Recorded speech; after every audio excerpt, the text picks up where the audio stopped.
Salut, je suis Monsieur Jojo, je suis responsable programme pays au réseau indépendant des trans d'Afrique centrale.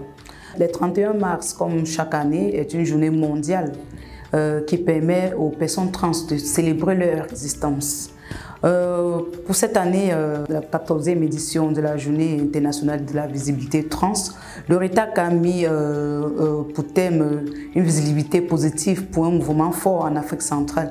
Question pour nous de porter réflexion sur nos actions que nous menons au quotidien, sur comment impacter positivement les communautés et beaucoup plus la communauté trans. Il est question ici de mener au quotidien des actions positives pour que ce mouvement soit mis en avant. Il est question d'aller sur des bases, des premières bases, de sensibiliser positivement la transidentité. Donc il est question d'aller vers la communauté, vers la société, vers nos religions, vers nos traditions, essayer de sensibiliser, parler positivement de la transidentité, de dire ce que nous ressentons au fond.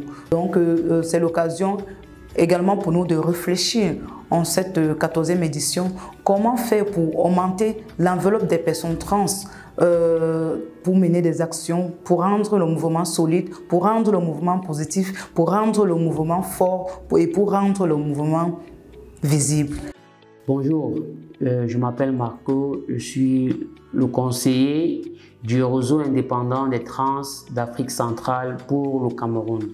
Alors, à l'occasion de la 14e édition de la journée de la visibilité trans, sous le thème « La visibilité positive pour un mouvement trans en Afrique centrale », c'est de mener des actions qui peuvent impacter sur le plan positif une communauté ou alors la société en général.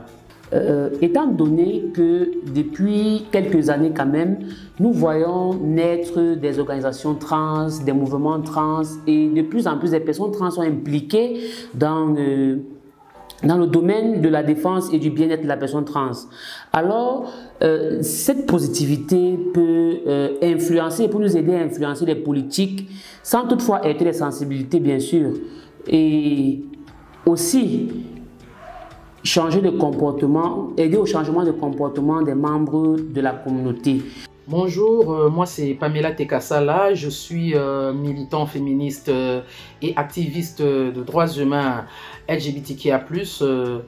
Et puis je suis également vice-président du RETAC, qui est le réseau indépendant des trans d'Afrique centrale, que je représente depuis la République démocratique du Congo, où je travaille en tant que responsable projet au sein d'une organisation trans dénommée Kitumaini ASBL. Pour la journée du 31 mars, journée dédiée à la visibilité trans, dont le thème choisi cette année par RETAC, qui est la visibilité positive pour un mouvement fort en Afrique centrale, je pense que cette visibilité positive doit passer par la formation. Comme nous le savons tous, les personnes trans sont les personnes les plus vulnérables, les plus marginalisées, les plus exposées, du fait qu'elles assument, elles arrivent à s'affirmer en tant que personnes trans par leur expression de genre, par leur identité de genre. Et c'est cela qui leur expose à de rejets familiales, à de rejets de la société. Ce qui fait que la plupart de ces personnes ne sont pas allées loin dans les études, n'ont pas eu la chance d'étudier comme il le faut. Alors, pour permettre à ces gens de pouvoir continuer à s'affirmer, de pouvoir s'épanouir, de pouvoir mieux défendre ce droit, on doit leur apprendre des notions de droit, leur doter des outils qui vont leur permettre de mieux s'affirmer et de mieux défendre leurs droits. Une formation ou un accompagnement avec les apprentissages, un apprentissage de petits métiers, qui vont leur permettre de mettre en œuvre des activités génératrices de revenus. Je vois des métiers comme apprendre la peinture, la coupe et couture, des métiers qui facilement peut permettre à une personne de mettre en œuvre une activité qui pourra lui permettre de se prendre en charge. Parce que comme nous le savons, les personnes trans vivent dans l'extrême pauvreté. Du fait d'avoir été rejetées, parce que la société pense que ce sont des personnes inutiles qui ne servent à rien, ces personnes-là sont rejetées, n'ont pas d'appui. Je suis Wally, activiste pour les droits des minorités sexuelles et je suis aussi la représentante de la communauté transgenre au Gabon.